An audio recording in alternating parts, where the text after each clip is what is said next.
Hey, Sambonani, Dumelang, and welcome to the first episode, guys, of Dare to Dream, rather. Uh, a story inspired by Rise, the Kolisi story, you know? So, without giving anything away, when I watched that documentary, what I saw throughout is that this is a story of a man who is internally conflicted, who has been internally conflicted and throughout their entire lives because of the circumstances that they were dealt, right? From start, you can see growing up in a poverty stricken community and in a small township in Quebeca, and then having to also go to Grey College, which is a Model C school, of the privileged in the suburbs, and having to contend with those lives. And then again, we see this conflict coming into play later on in his life. Once he got the contract with the Western Province Rugby Union, and now he's coming to money, now he's partying, he's living that rock star lifestyle, uh, the same lifestyle that took his father away from him in terms of when he was growing up. He didn't have that much access to his father because his father was the alcoholic, and now he is also participating in those acts of severe and overindulging in alcohol and whatnot. And again, it comes into the fold when you see his relationship with Rachel at the start thereof. Sia's mom was abused physically, gender-based violence. And however, even he becomes abusive, although it's not physical abuse, but he became abusive emotionally and otherwise to Rachel as well in the early stages of their relationship, because he wasn't a particularly good partner to her and she had to endure a lot of emotional abuse due to him. So you can see a man split between his childhood circumstances where he grew up in and his adult chosen path, right?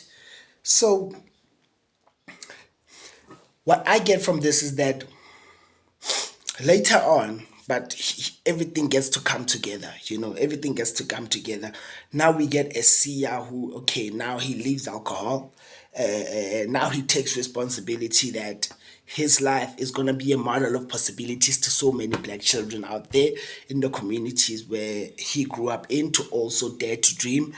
Now we can see that when the story comes to an end, everything coming together. And what stood out for me as a lesson is that, all of us are faced with challenges. All of us are faced with circumstances beyond our control. All of us are shaped by the communities that we grew up in, the friends that we associate with, and the life that we see usually being lived out there in the communities. And all those things later on,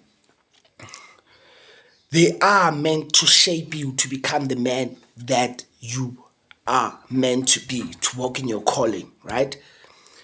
But this requires that you take responsibility and you dare to dream.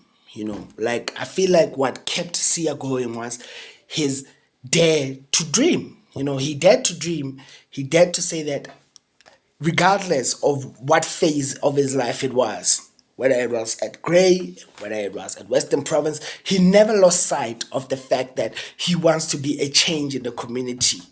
He dared to dream beyond the circumstances, beyond the challenges, beyond his self-confliction. I feel like that dream represented something so much bigger because it was beyond himself, just himself. He took that responsibility that he's going to understand the privilege that he's in, and he's going to use the privilege that he has to actually influence and impact his community better for the generations to come.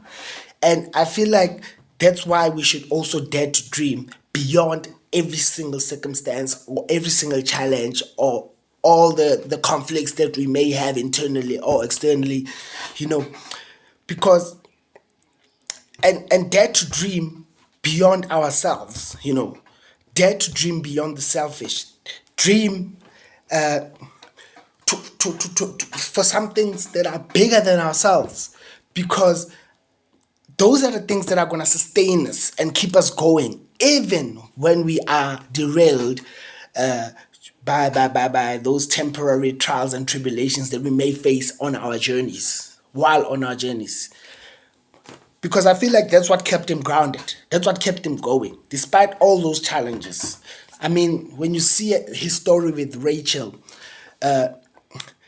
how actually they went to therapy and they actually decided to start working on their relationship because they knew what they represented was something which was forbidden at some stage, and interracial relationships weren't allowed during the apartheid system which they grew up in for the first years of their lives. And they knew that they had to make it work because it represented something bigger than themselves. It represented possibilities that you can't prove that hatred system right by failing in your union. You have to make sure that you make this work for the sake of something bigger than yourselves. And that's why we need to dare to dream all the time, because we are faced with challenges. Each one of us during our journeys, we are faced with various challenges. However, we can overcome those challenges if we dare to dream and dedicate our lives to some things that are bigger than ourselves. If we dare to make sure that we stay committed to those dreams, and whether things get rough, whether we feel like there is no way to go, whether we feel like we are drowning, what's going to keep us afloat are those dreams that are representative of something bigger than ourselves. So there's the talk, guys. Please dare to dream. Yes, things may come in your way. Yes, challenges are gonna be there. Yes, you're gonna feel like you are powerless at times.